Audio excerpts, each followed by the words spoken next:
5, 4, 3, 2, 1. Hey boys, welcome back to the Coast to Coast podcast. This is episode 4, part 2.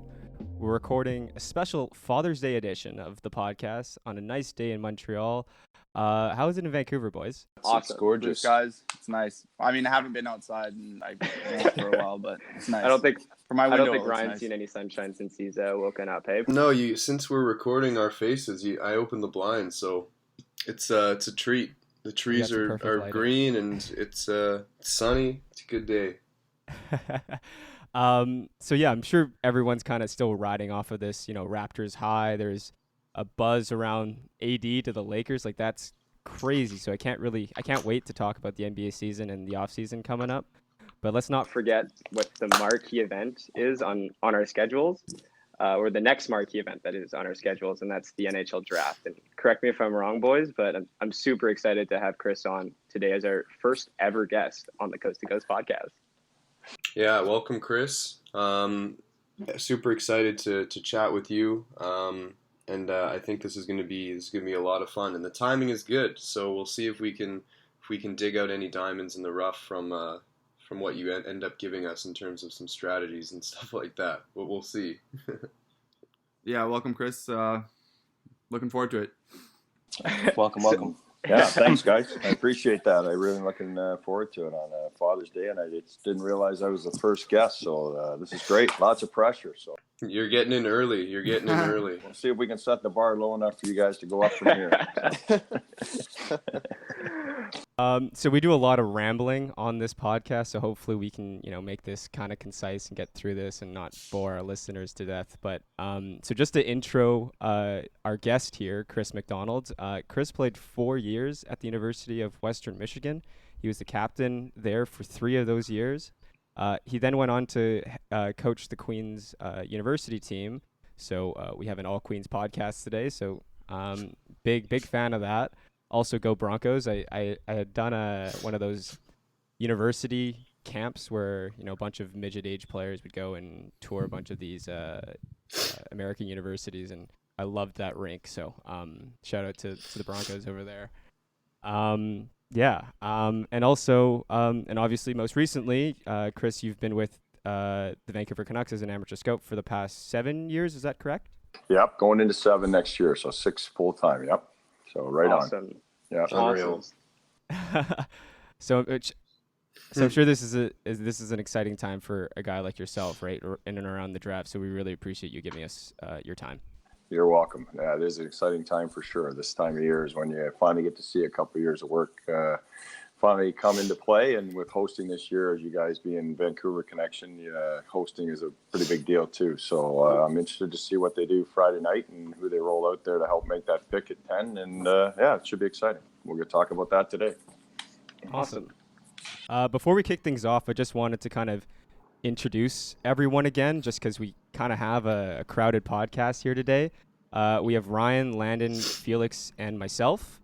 We have a bunch of questions lined up for you, so everyone's going to have a shot at you. Just to introduce myself again, my name is Connor.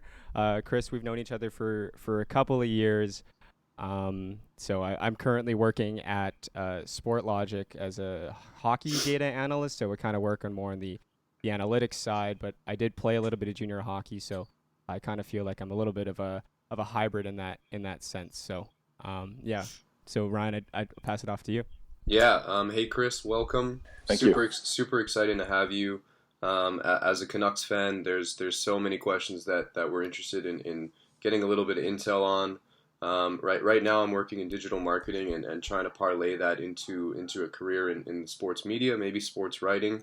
But that's pretty much the goal, and for now we're just having fun, and we're really stoked to have you on today. So thank you. Great, you're welcome. Yeah, and as I talked about this about 5 seconds before we went on air, but we're doing it again, I guess. I'm Landon. Lived in Kingston and went to Queens for 4 years. Graduated with a geology degree, which has nothing to do with sports. But I've been a lifelong Canucks fan ever since I can really remember. Ever since I started watching TV, I guess. And I've been paying attention to the draft for probably as long as I can remember too. So it's great to finally be able to talk to someone who actually knows quite a bit about the draft. So thanks for coming on the show, Thanks Chris. for coming on the show. You're welcome, Chris. man. I look forward to it. Hey, Chris. Thanks, Nice to meet you again. I'm Felix, currently living in Montreal pursuing my graduate degree. I've been a lifelong Canucks fan since 2003, since I watched my first game live with the Vancouver Canucks and the Ducks. Welcome. Happy to have you, and really looking forward to your insight on it. Thanks, Felix. Yeah, looking forward to talking to you guys for sure. This is going to be good. Awesome. So do you mind if we just get right into it, Chris? Absolutely. Let's go. Okay. Drop the puck. Let's go. Okay. Let's see if we can live up to the hype here. The game of hockey kind of continues to grow and get better at a global scale, right? Mm-hmm. I'd say this is evident by the parity in international tournaments. You look at the World Juniors, where it's not just Canada's tournament anymore, right? Finland seems to be, winning every single international tournament as well. So you're seeing these teams kind of come up and these programs start to develop. So I guess, how are NHL teams trying to adapt and keep up to like this expansion in terms of players coming from different regions, given the limited resources that you guys have? Is there something like, is that where your analytics department kind of adds a little bit of value? Well, yeah, I think there's two parts to that. Those teams that have been successful. First of all, let me start at the back end. Our analytics department is helpful across the board with what they've been doing for us. And, it's one of those tools that if you use it, and I tend to use it as much as I can, you're taking some value and adding a piece to a puzzle once you're looking at players that you watch all year. But if you take the analytics and the data and you put it toward that player, it gives you a much clearer picture than you wouldn't have before. So, and in Europe, right, with the amount of games being played in Europe and in Finland, as you mentioned, it does help that you can at least have some high def video and some breakdown done by people before you even go to see that player yourself. So I think that's part of it too. As far as resources go, most teams now have guys in Europe full time, and they're sending people there more based on where the good players are, which you've already touched on. So if it's a strong year in Finland, for example, our full-time guy in Sweden might spend more time in Finland than he normally would. And some teams now, Connor, guys are even sending guys over on a 3-week stints and back for a week from North America. So you're hitting on something there fairly accurate.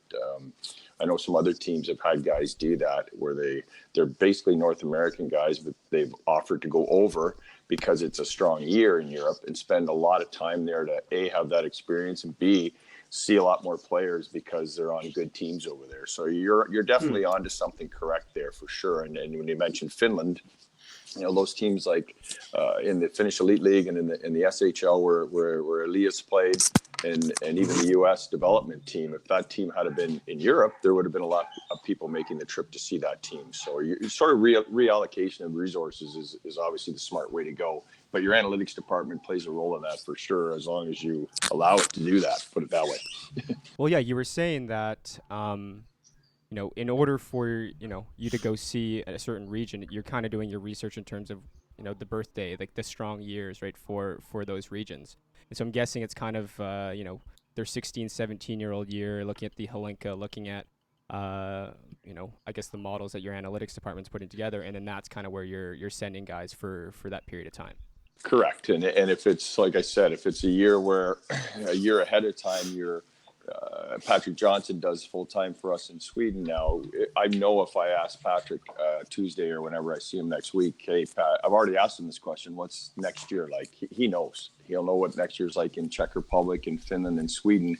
And then it's up to Judd or Jim or the guys in management to say, okay, maybe we should be reallocating our schedules here a little bit. And the West had a strong year last year, and Quebec was a little lighter. So you're definitely correct in saying that you need to move people around to make sure you're getting the right number of quality views and seeing those big tournaments that you already mentioned. That's great.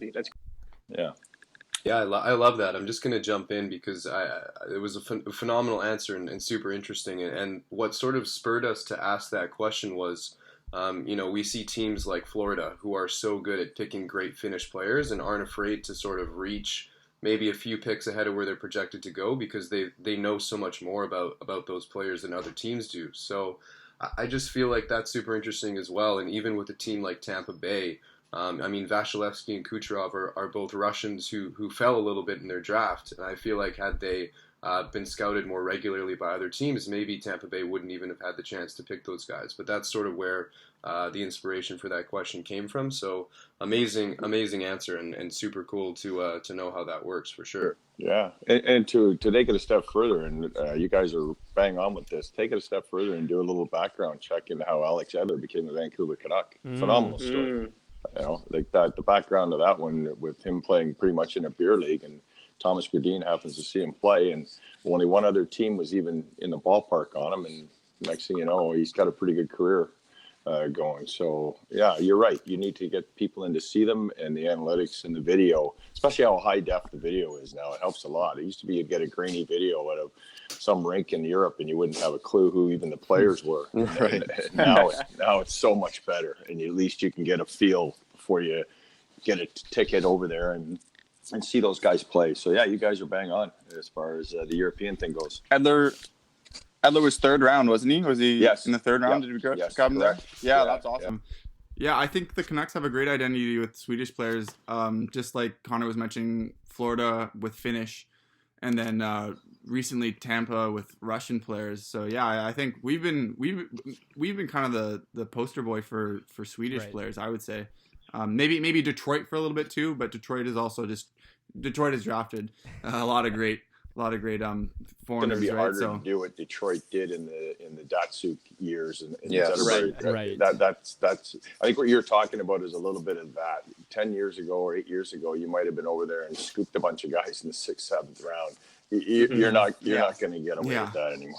Or even Pavel Bure. No, definitely not. Right? Yeah, that's a great point. Yeah, and go back even and look in the. You want to go back that far? Go back and look in the mid '80s and see the number of Russians that were elite Russian world class players that were drafted in the 9th and 10th round of teams because they didn't even know if they'd come. But that's another podcast.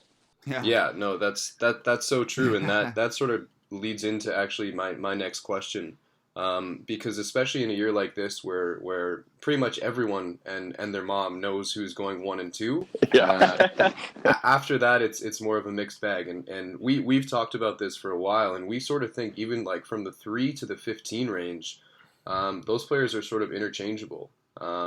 So we're wondering in a draft year like this when the order is less certain, and obviously professional scouts are not just going to go by the list that they see or the hockey ranking prospect tools that are being put out there, but when players are essentially equally rated or seem to have an equal grading in terms of what you guys are looking for, what are the smaller, sort of more granular factors that you use to determine who ultimately gets ranked higher and then picked whenever your slot comes up? Well, I think you touched on it a little bit already. The reason some teams have had luck with guys, even in the 5th mid-round guys, because they've gotten to know them better. They've gotten to be more confident that they know what they see, and then they make those decisions based on tons of information. And that's what you're talking about, I think, with those type of players. So for us to go to the combine was pretty telling. We try and dig in there as deep as we can for 20, 25 minutes. But most of the time, the work that's done before the combine and what you're talking about with two players that may be very similar, rated similar, guys have given them similar numbers during the year. Sometimes it can come down to maybe you've spent a couple hours with a player and had dinner with him or met his family, and there's just something in your instincts that's telling you this person's going to succeed. And when you compare that maybe to player B, where you get an opposite vibe to that, to say, I'm not sure whether this player's going to succeed. And if I had a choice between player A and player B, you listen to Brian Kilray and people that have talked and coached over 1,000 kids. Most coaches will tell you, I'm taking the higher character person no matter what. Yeah. So, and that's the stuff that, Jim Benning would be listening to quite carefully when he's sitting around or listening to us talk about players and names are on boards, because eventually they're going to end up in a room to make that final decision at 10 and 40 and whatever numbers throughout, and even those 3 picks in the 6, like the key is hitting on those late guys, as you guys, I'm sure. That's where you clean up. That's what Jim says, right? 100%. And if you can grab a guy there that becomes a player, or even an undrafted guy that you invite, that's where you make the difference. So yeah, it's a bit of a long answer, but I think the character issue gets underestimated, and possibly the analytics gets a little underestimated. And if you can use the right amount of all of those pieces, why wouldn't you? And the character is the key part. Beautiful. Oh, I love that for sure. That's an interesting point, Chris, just because, from our perspective as, maybe an analyst or a fan's perspective or even the media, a lot of the time you don't get to see these kids outside of, the highlights on YouTube or the Hockey TV subscription that you have, right? Mm-hmm. That's a great point. And imagine if you went and you just watched, as we were joking about in our January meetings, if you just watch highlight videos on YouTube, what kid is going to put a highlight video together that isn't his absolute best stuff, right? Of course. Right? A year from now, you're going to have your highlight podcast, and it's going to be your best stuff. But hopefully it'll be a short one. It'll be a short one. You have to sort that out, and I think you guys are on the right track here. In that, imagine if you had a rule. I joke about it. Imagine if you had a rule: no dinner, no draft. If you didn't have dinner with someone, you didn't draft them. Would that change things? I think it probably would. So it would. Yeah. And it's pretty hard for fans to know behind the scene, who really did well, personality wise. But I guess one recent memory that kind of comes to mind is, not that I know Bo Horvat at all, but I remember how much his draft stock rose as the London Knights kind of went on that magical run where Horvat was a leader, and did he score the game, the championship goal? Right, with like 0.6 seconds he scored or something like that. a pretty clutch goal. So people were kind of saying, this guy has great stats, but I mean, look at where he's look at how he's scoring them. Look at the character that it takes to come up clutch in those situations, and so far it looks like it's been a pretty good Captain pick, Bo. At 9th overall, hopefully this summer. But then, if you rewind the tape and you think, okay, at the time, trading to get the 9th pick and having Corey Schneider leave to get New Jersey's pick in the year they were hosting the draft, to give up that pick and take Bo at the time, it's not as easy as people think. And I remember spending a lot of time talking about that, but just spend 30 seconds talking about Bo. What makes him a valuable person? It's the player, it's all the stuff he can do, but when you get to know the person, he grew up on a farm. His dad is they're good, salt of the earth, nice people, and he'll do the right thing in every situation. So there should be a way to evaluate that. Do you have a Bo Horvat story, perhaps, of that 2013 draft? I think meeting his parents or the coaches. Yeah, I think in meeting his mom and dad and meeting him before, but especially the way he handled himself right after. Like it was all about making sure that his little brother was looked after, and could he come up, and he stayed up in the suite, and just the way you could tell he wanted his parents to enjoy it. Like right from the moment we actually knew we were taking him, and then right after we picked him, he just oozed this sincere humility and confidence. Like not that false modesty stuff you tend to see sometimes nowadays, and we won't get into that. It was more, I'm confident, I'm down to earth, I'm good, but I'm also humble, and that's going to serve him a long NHL career. And it's and I think. I think that was one of the few cases where we kind of just saw like a fan base or a lot of people working with the team kind of call, what was he, like 19 years old, 20 years old when he made the league, and they were like, this guy's a leader already at that early age, which is, you don't see that very often. So I think that really does have to do with the character of the player, as we were talking about earlier. And I think it's a safe guy to talk about. Obviously, it's a fun guy to talk about because he's a big part of the Canucks today, and he's come a long way since he played junior. But even when you go back there, you guys will probably like this, is the guy who mentioned in his interview that he wanted to be just like Bo Horvat just won the Stanley Cup, Robert Thomas. it was his idol. Like he just in London, when we interviewed him, he's like, I just want to be like Bo Horvat. I'm playing in London, and I'm in the same city, and I asked Dale all the time what Bo did and what did Bo used to do, and it's worked out pretty good for Robert Thomas too. So Bo Horvat's one of the good ones for sure. Unreal. All right, Felix. So you want to grab this next question? Yeah. Hey, Chris, Felix here again, and kind of talking about the Stanley Cup segue here. The league, the NHL can be kind of perceived as a copycat league at times. If we think back to LA winning their 2 cups in 2012 and 2014, the teams kind of wanted to establish this heavier style of play. Whereas when Pittsburgh won their 2 in a row, teams then shifted towards smaller, more utility type players. And now with this Stanley Cup final we just saw this year, we kind of see this heavy team back style again. So I was wondering, how does this go into your evaluation of players? And then do you look at the trends for where the league's at and how you match that to a player when you're scouting? It's a good. I think, Felix, what we try and do, and you guys probably talk about this a lot, is it's difficult to watch the regular season in the NHL, and I'll be careful here, and watch the playoffs. Because it's a different game. There's hardly any penalties called. It is harder. It's 2 months every second night. It's a grind, and I agree that it's a copycat league. And we talk about what type of players, and big defensemen and heavy forwards. We do talk about that, but I think what we catch ourselves and we don't want to get caught up in is. I agree. It's very much so a copycat league. So wouldn't the real question be to get ahead of the curve and know where the league's going to be in 3 years?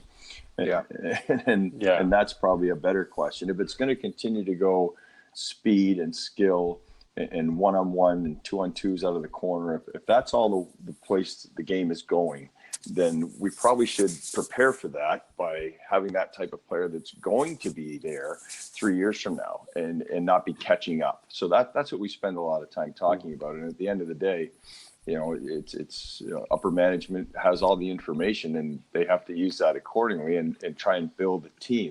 And as scouts, we're not really building the team very much at all. We're trying to take the best players based on this guy versus that guy, and if the league keeps going in the right direction, hopefully it pays off, and you've got the right players, and you're not playing catch up. But I think a lot of teams get caught playing catch up, and I hope I answered your question. Oh yeah, for sure. That was definitely a nice answer, and I agree with you for sure. Definitely, you want to be ahead of the curve in that way. That's a really interesting point, though. Chris, in the sense that you were saying that you kind of need to distinguish the regular season from the playoffs, right? We have like this kind of recency bias that just because this worked in the playoffs, now that kind of throws, I guess, the NHL themes on its axis a little bit. But maybe it's and that can be frustrating for sure. I think it's frustrating for the players. It's frustrating for the coaches. But I think when you look at the balance of your team, depth becomes a pretty huge issue. In regard to being able to have guys come up and play if they need to play, and those guys that are watching every night in the press box that can actually come in with an injury and make a contribution. And the playoffs does, play itself out as a bit of a marathon in itself, but you get caught in that, you got to get in. And the good news is, I think, and I'm not trying to, there's a lot of really good guys I know that scout for St. Louis, and I'm very happy for some of those guys. And I think it's pretty cool they were in last place January 1st, and it blew that whole theory. Incredible. It blew that whole theory out of the water about the American Thanksgiving. And I remember reading articles in Vancouver, if you're not in over the line by January or American Thanksgiving, you're never making it. Like that's pretty inspirational for teams that are maybe struggling on January and maybe need to make a change. Mm-hmm. So that's pretty cool too. Would only happen in hockey. Yeah, it's unbelievable when you think about it. To come from last place and win a Stanley Cup in January, it's pretty amazing. So there's hope. That's why we love this sport. Keeps you tuned in. Yeah. Okay. Okay, Connor, do you want to grab the next one?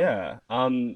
So hindsight is always kind of 20/20, especially for something, as evident as the draft, where you have picks. Everyone's kind of slated in a certain order. I remember when we actually first met, Chris, you told me about this exercise that you guys do kind of when you're on the road, especially being a regional scout in Ontario, where you're doing a lot of driving back and forth from London to Kingston and back, right? And so you would do this exercise where you would kind of to fill time, you'd comb over past drafts and talk about each player, what you thought about them at the time, what their development curves were like. What do you try to get out of that? Well, I think you got a good memory, by the way, Connor. I think I think what we try and get out of it is it's a lot of fun and a good way to kill time, and much like yourselves, we're still fans of the game to a certain extent. We all played, but right. We still like to follow the game. So we did that actually this year.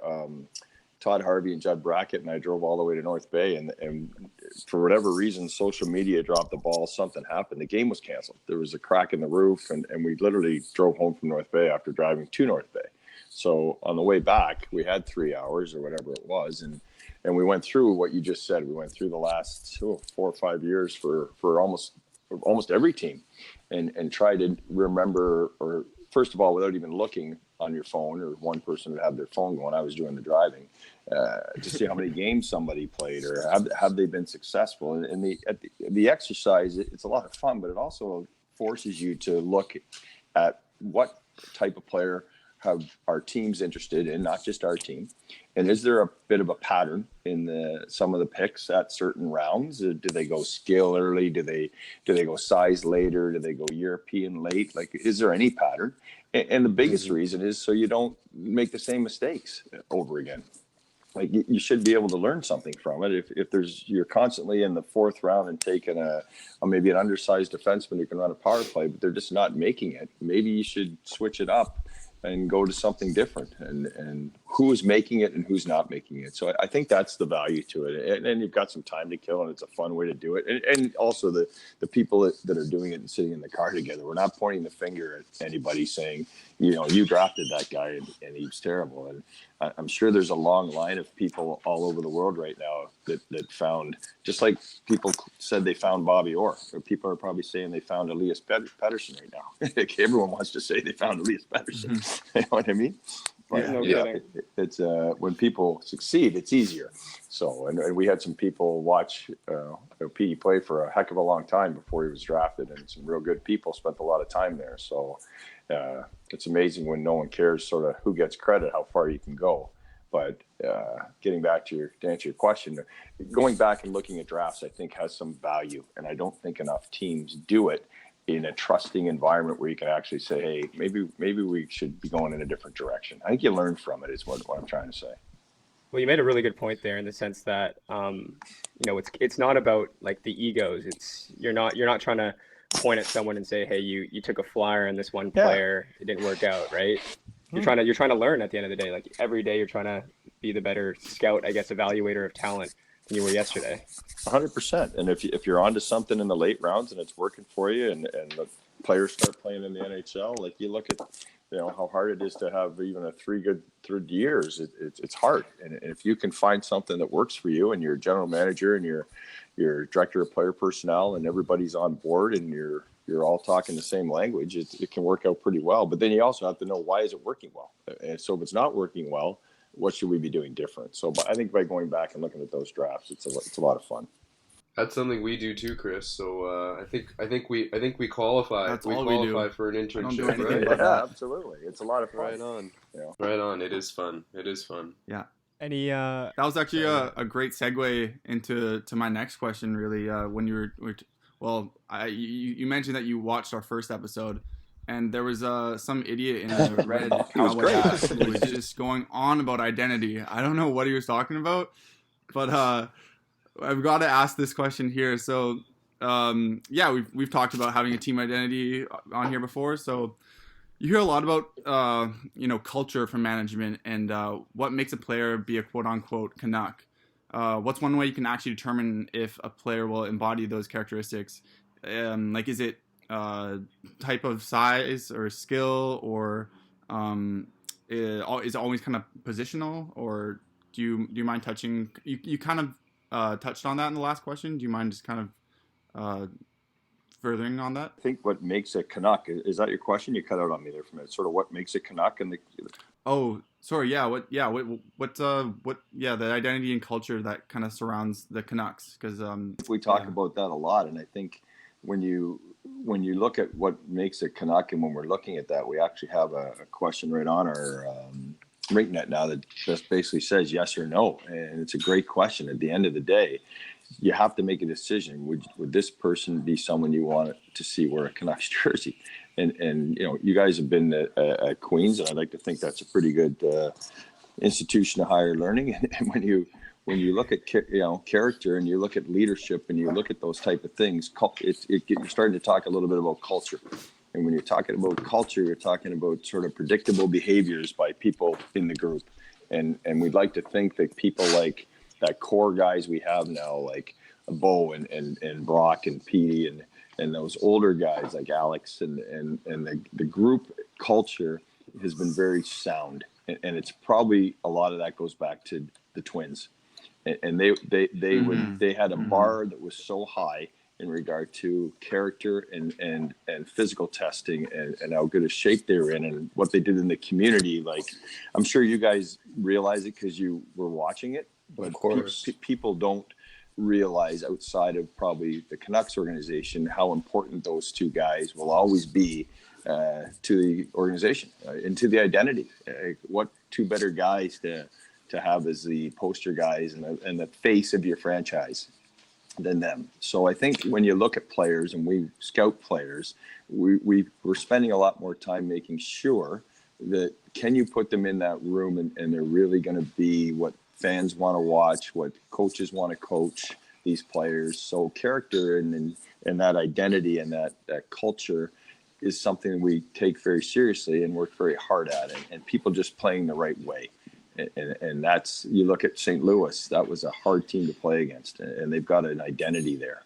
And I think our identity is getting back to where it needs to be in regard to being a hard team to play against, some skill with guys like Petey and Brock, and some, we got some dynamic playmaking in Quinn, and Thatcher Demko's going to be a great guy to play with.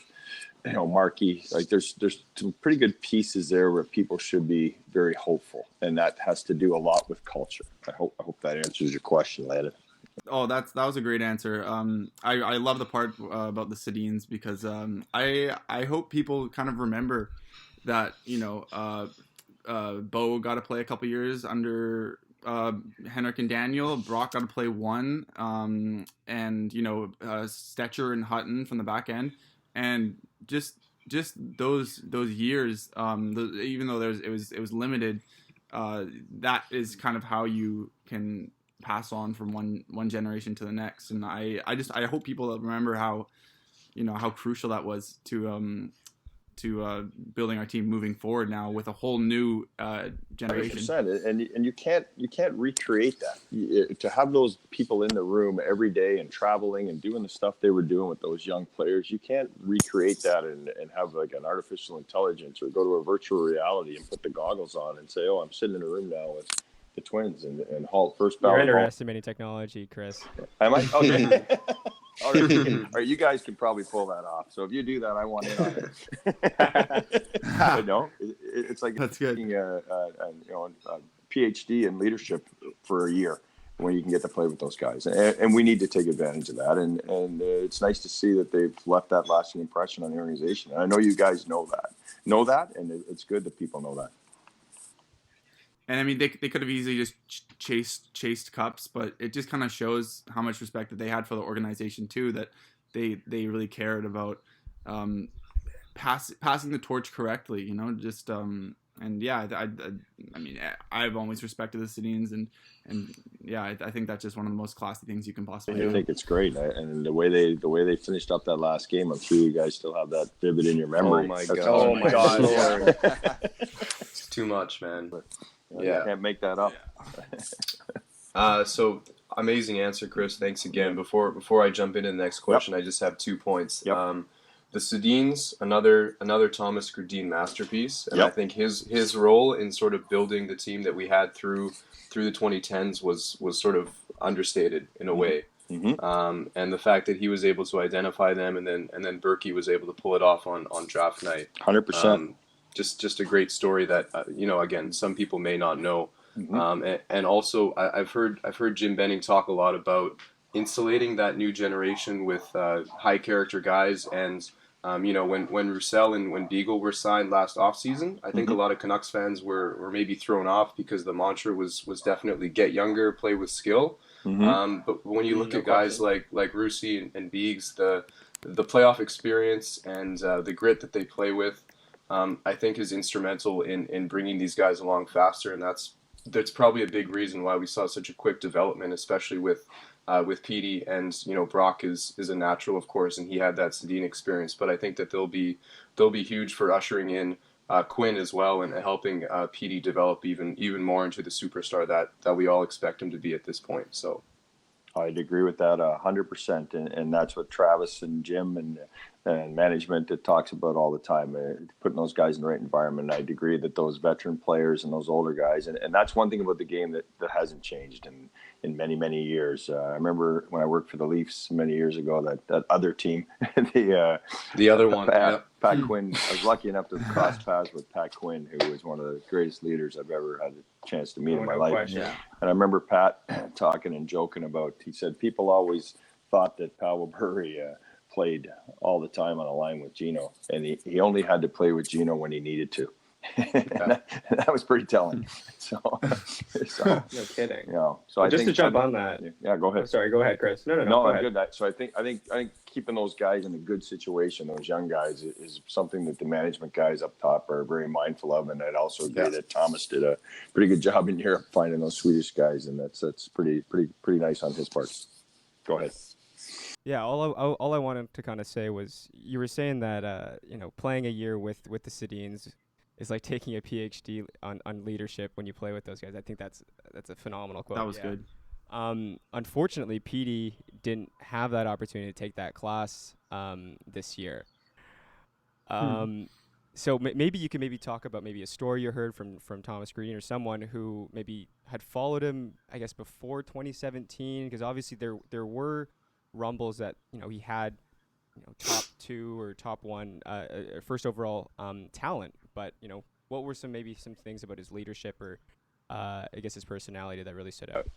Well, maybe I'll share something quick before the fact. I know that the guys in Sweden really did their homework, and a lot of our other guys saw him a lot more than most teams. I'm quite aware of that now, because although other teams would never tell you where they have the guy on their list, obviously they will express sometimes that they probably should have had more views, or they should have seen a guy a little more. So I think Thomas did a great job, and our European guys, but the guys that got over there to see him play did a great job as well. And they knew he was a solid person and a solid character, and I think you're right. Some teams probably, looking back, you've mentioned already that hindsight's 2020, and they probably would have had him higher. But one thing I think is telling about him that I didn't realize till after we drafted him, if you look back and you rewind the tape, when we pick him on Friday, and he comes up and he's around, but on Saturday he's at the draft almost the whole day Saturday at the table. Did you guys know that? No, I did not. Yeah, well, you do now. There's your podcast break. He came back down on Saturday and sat with us with his hat on and his jersey, and his parents were still there. And he was unbelievably interested in who we were going to pick, who these guys were, what type of players they were. I've never seen it. And a couple other teams noticed it, because how many first-round picks get drafted on Friday and go back down to the table Saturday and meet all the guys that are getting drafted on Saturday? Have you ever heard of that? Never even heard of it. Never. That's awesome. So he does that, and then Saturday after the draft's over, he comes up to the suite and he meets all the guys that get drafted on Saturday. Like, it's pretty impressive. And then on Sunday, he goes home to people. We thought he was going home. Do you know where he was on Sunday and Monday? He's in Vancouver. Nowhere. He's in Vancouver, outside Trevor's office and Jim's office, trying to get a pass to get into the rink to work out. Oh my Lord. No way. No. That's crazy. Incredible. That's crazy, because we so we're fans of multiple sports, and for a lot of us right now, we're really glued to the NBA, and it kind of seems like that it's like he's got like this killer mentality in a sense that he's obsessed with getting better. He's obsessed with the He's process Kawhi and Leonard. the team. He's Kawhi Leonard of the Canucks. Yes, yes. I love hearing that. I love hearing that. I love it. Yeah. Two favorite players right there. So, no, you're right. He's got that ability, and that bar is so high for performance. It's really something to see, and it's special. And you guys see it, and that the hard he works, but also the respect factor was another thing that just blew, I think, everybody away. But Thomas reminded us he played 2 years with men, so he knows the respect issue. He knows, back of the plane. He knows back of the bus. He doesn't come with the big ego but he's got that. He's got that confident. I'm going to get this done, and I know what I'm doing, and you got to keep up. So, I wish I could have kept track of how many kids come to the combine, and you ask them what maybe what their dream would be or whatever. And if I hear one more guy say he wants to play on it with Elias Pettersson, I'm going to lose my mind. I always say the lineup's getting pretty long. So Amazing. I have two very quick follow-ups before I jump into the next question, just because this is fascinating. I remember Petey's interview on After Hours pretty early in the season, and I remember it was the first chance that a lot of us got to hear him talk at length about sort of his history and where he comes from and his mentality, that sort of stuff. And a lot of people questioned how slight his frame was and whether or not that would translate to the next level. But I think it's really unquestionable at this point. Like you said, he knows the back of the bus. He knows what it's like to be the smallest guy on his team for his entire life. And if that wasn't one of the main factors in producing not only his mentality, but also his ability on the ice to play in tight spaces and to find his teammates and make those around him better, I think that has to be one of the major factors. And I don't know if you can disclose this information, but in 2017 on draft night, and stop me if I'm going too far, were you going to take Nolan Patrick or Nico Hischier had you won the lottery, or was it going to be EP all along? As far as I know, and I don't think I'm talking out of school, as far as I know, most of the guys in that room were so locked in on Pettersson. I don't know what the lottery, I can't say the lottery would have changed it, but I do know that Pettersson was the guy. And Unreal. And the guys were, we had a feeling it was going to play out the way it would in the top 2-3 guys for sure. And you sit there and you think, and I know other teams, like I said, they never tell you where they had them, but I've known some guys for many years. I used to play with some of these guys, and when Petey would do something spectacular, you'd see them on the road the next day, and they're going, man, we good for you guys for stepping up, because we probably didn't have him where we should have had him. So sometimes it works out. It's like you said, it's 2020 though. I hope he wins the Calder, and I hope he goes on to be a great Canuck, because it's a wonderful story, and he's a guy that in the right environment, and I think that environment's being created for him there now. You guys are right. He could be an absolute spectacular player to lead the franchise for many years. I have butterflies, by the way, just like hearing you talk about this, man. Like this is crazy. Because he's given hope to a team that was a little bit hopeless in the past few years, and not alone. Obviously, there's a cavalry, there's an army there that's being built, which we really admire and respect as Canucks fans. But for you guys to have had that much confidence in him, and for him to sort of back that up with his play and especially with his character, I think is amazing. So in the interest of time, I'm going to move on quickly right here to our next question. We sort of spoke about this earlier in terms of the modern technology and modern analytics sort of providing more information to scouting teams, which doesn't necessarily make it better, but maybe it makes it easier to split hairs and make those decisions that can be more difficult. So I wouldn't argue that it makes everything perfect, but I think it gives you a more complete picture of who a player is.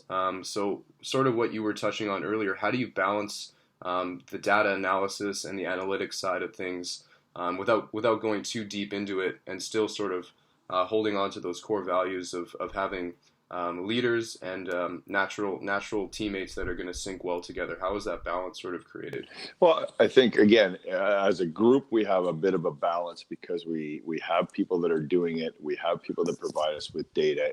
And as a group, you've got access to a certain amount. But let me just talk about sort of personally for me, I probably tend to utilize it. I'm not going to go too far into making decisions, but what I use it for is I want to see people play, but then I want to constantly check back. So I start with the intuition and the actual eyes on the player. Then I want to feed in the analytic issue as fast as I can in the data, and I want to get it. And the good thing is I can get it so fast.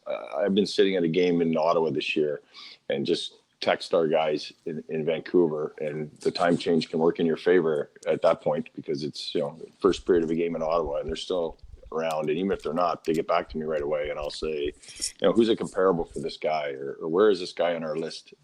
Just by numbers, just by the numbers. And it reinforces a lot of the time some things. And if anything, it generates some pretty good discussion, whether it's a zone entry or zone denial data or whatever the data is, at least gets you talking about something in a different frame. So what I tend to do is go the eyeball, the data, and then come back to the intuition, then the person and the character, but keep those things as all a part of the puzzle. And I probably use the data a little more, I would think, than the average person because I think I'm a little more open to it. And I don't know whether that has to do with age or background or whatever, but I think I'm even more open to it recently. I just was back at your alma mater, fellas. I just did the Queen's Executive Ed program last week. Finished up my last module, and I'm like, listen to some of the best leaders in the world talk about data 2 weeks ago and execution and big data and artificial intelligence. And the more I listen to that stuff, we probably need to be applying it a little more across the board because there is something there that we're just getting into, and I hope we get into it more. I'm not sure where this is going. I doubt that we'll be tracking devices, but who knows? But answer the question, I like the data part. It's a huge piece of the puzzle, and if you don't use it, you can always come back later. But by not using it, I think you're leaving a big part out of the picture because data is everywhere now in every profession, and in the medical profession, in business, it's everywhere, and we need it. I like to use it, and I think we need to start using it a lot more. Yeah, that makes perfect sense, and I think that speaks to the idea of just having the most data available to you, so you can make the most informed decision. And I really like the note on creating conversations as well, because that's really what we do as fans too. We see guys' numbers, we see their performance, and we want to talk about it. We want to make comparables. And a really quick follow up to that. I know you mentioned Robert Thomas idolizing Bo Horvat earlier, playing for the same junior team. Does having that pedigree and having a really consistent coaching staff in junior or college or wherever you're drafting guy from, how big of a role does that play in knowing the development trajectory, or at least having an idea of who those players worked with? Like, does that familiarity play a big role when you're splitting hairs as well between players? I wouldn't say it plays a big role, but we talk about it, and it's a bit of a factor only because you want the timeline is quite short, really, between the time you draft and the time you have to decide. So do you want them in an ideal, great situation? You know the coaching staff. You've had players go through there before. Of course you do. Are there some less than ideal situations for players that they find themselves in? Yeah, but it's important to be honest about when that's happening. I don't think it would ever stop us from drafting a guy that we really liked, but I think the onus would be on us to really be honest with our development team and say, hey, look, guys, if we're going to pick this guy, I'm not sure what the scenario is next year for his development. You probably going to have to spend a lot of time there and be prepared to do that. But that's really interesting. If that makes sense. So makes perfect sense. Ideally, the other thing we never do, and I hope no NHL team does, is we're not in the business of moving junior hockey players. So that's between their teams and their agents and whatnot. But I think you get lucky, or I think you're more comfortable, obviously, when you know some of these coaches as well. And a lot of the stuff about Hockey Canada, like sometimes you can't recreate those situations either. Like if there's a guy that's going to be on Hockey Canada's radar, I'm just using Canada, for example, because I think we're all Canadians, are we not? So you know, Yes, sir. I look at that and I say, okay, for me personally, is it a bit of a bias? It might be, but if I look at two players that are equal, and I know a guy's played U17, U18, Holinka, World Championships. Now he's going to probably be a World Junior. He's going to be a leader. That sways me slightly. Of course it does. I'm human. You know, if he's going to be a guy that's going to have all these wonderful times where he's going to be thrown into the fire and be a better player for it, you have to factor that in. So, you know, how much, that's not my decision. I just want people to be aware this is what this player's next 2 years is probably going to look like from the day we draft him to the day we decide to sign him and bring him in as a Canuck. I think you hit it right on Amazing. the head there, Yeah. Chris, in the sense that, like, when you said, you know, you're human, right? Like, at the end of the day, you're picking players that are human. 100%. You yourself, you know, there are maybe things you want to learn throughout the years, but, you know, at the end of the day, you can only be so objective in your analysis, right?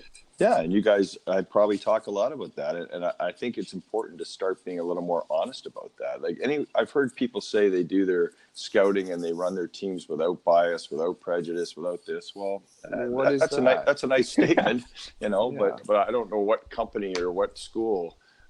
Every experience I've had, there's been quite a bit of bias, quite a bit of prejudice, quite a bit of pattern in regard to who gets hired. That's sort of the world we work in nowadays. Yeah, no kidding. And the advantage we have, to go the other way, the advantage we have is we can truly decide who we want to pick, and we don't really have to justify it to anyone. We don't have to worry about, we're just picking the best person. And that, if we hope they become the players they can be. But when I watch Jet Wu play, because I don't get to see him play very much, and I see how hard he plays and the way he plays, I get excited about that. But I don't get a chance to see Jet play much. But I think he's a guy that Canuck fans eventually are going to really like to see the way he plays. And Yeah. But, you know, those are things that, you know, you hope when you pick players, you give them a chance to succeed. And you know, we'll see what happens. I found it interesting. I got a snapshot sent to me. Maybe I'll send it to Connor after the broadcast of all the nationalities of the St. Louis versus Boston. It was pretty tough. We talked about that. We actually talked about that the other day. Yeah.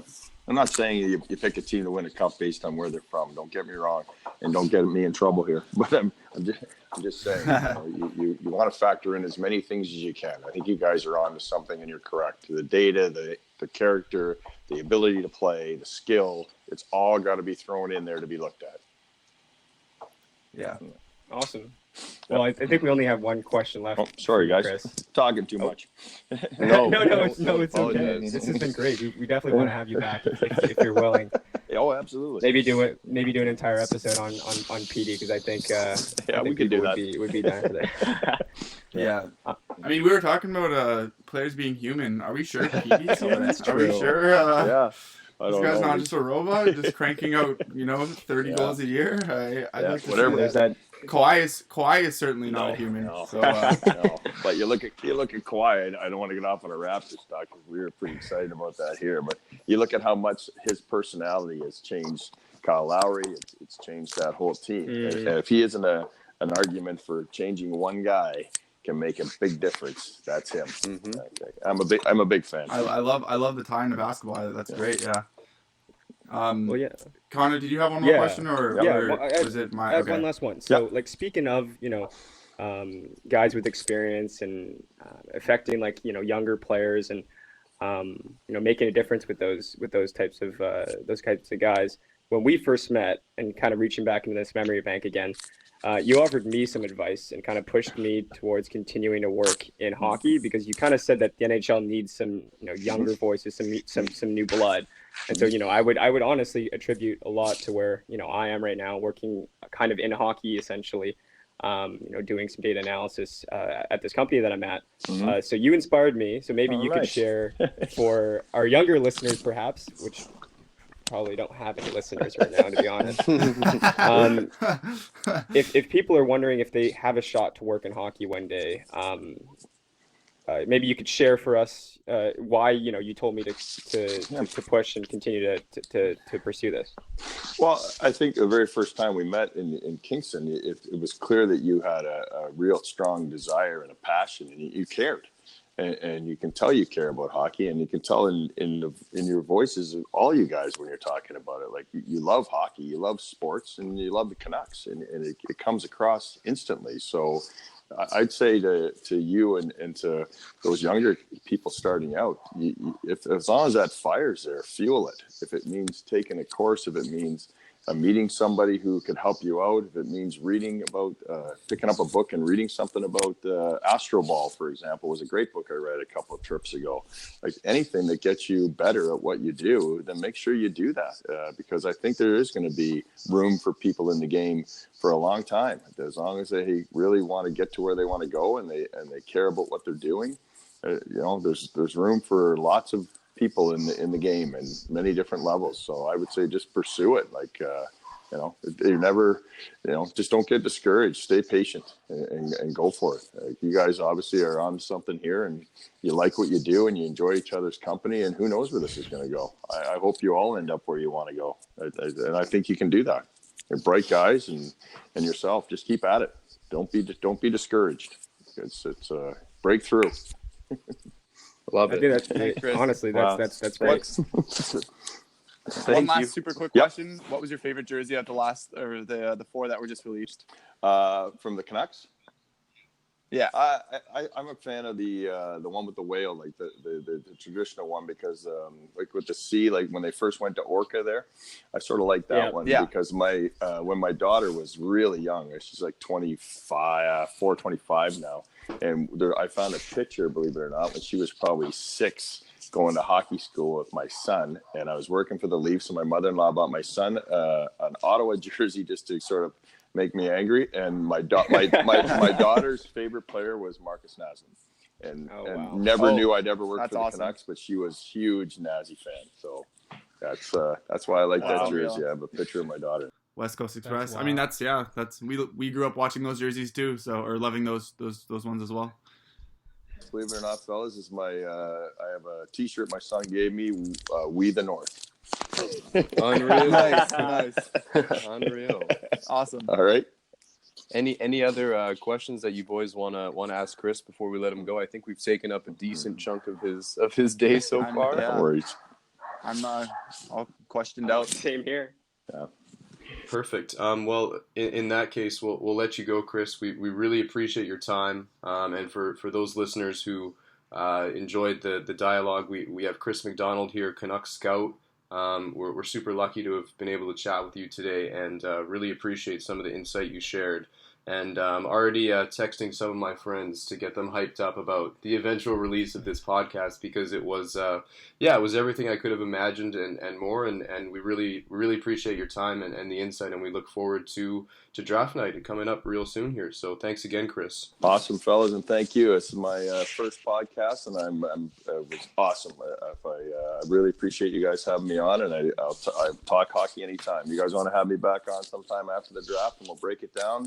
Just have Connor. That would be awesome. Connor knows how to find me. All right. That'd be great. Noted. Almost too well, right? Thanks Chris? so much. No, that's good. All good, Okay, boys. Chris. Take care. Thank you, Chris. Happy Thanks, Happy guys. Father's Take Day. care. Good talking. Happy to you. Father's Day. All right, Thank you, boys. Chris. Thanks. Talk to you soon. Take care. See ya. Bye now. So thanks to everyone who listened to that interview with Chris MacDonald of the Vancouver Canucks. I know us on the podcast, as soon as we came off the air, there wasn't any usable audio. We were all kind of shell-shocked with how well that kind of went. We didn't really have anything or any expectations going in. It was our first interview, and Chris really is such a great guy. I've known him for a couple of years, and I knew it was going to go well, but I didn't really expect it to go that well. All of the questions that we really asked were kind of cookie cutter. And he kind of opened up to us and telling us about stories about Bo Horvat and his character, him going through the same kind of draft process of all of the kids going through the draft this year, how guys like Robert Thomas wanted to be just like Bo. I also thought his comments about analytics and data were really interesting, and how it really kind of shapes his evaluation moving forward, how he really feels like it's going to be a big part of his work as he, understands the ramifications of things like big data and the things that he's learning at Queens. in that business executive program. But at the same time, understanding, where his biases are currently, and that he's human. And I think that a lot of people underestimate the human nature and the human aspect of sports. And we do maybe dehumanize these guys who work at organizations like in pro sports. So lastly, obviously, everyone's probably going to remember the Elias Pettersson stories about his draft and how we all know how skilled this kid is.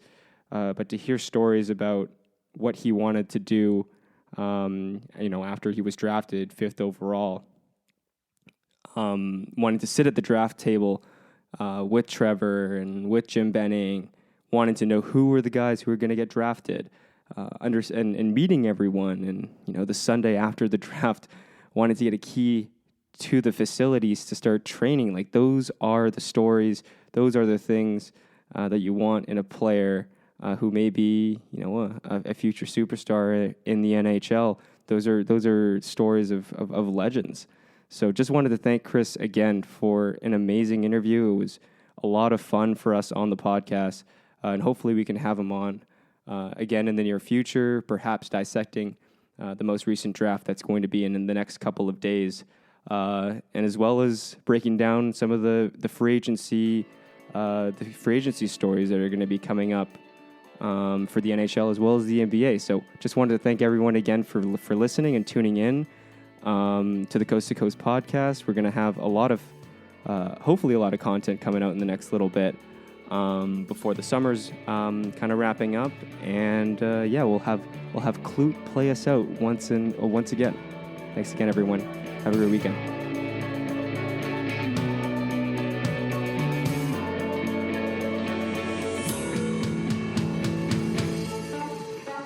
Is it weird? We don't talk no more. My love, do you still wake up thinking of me?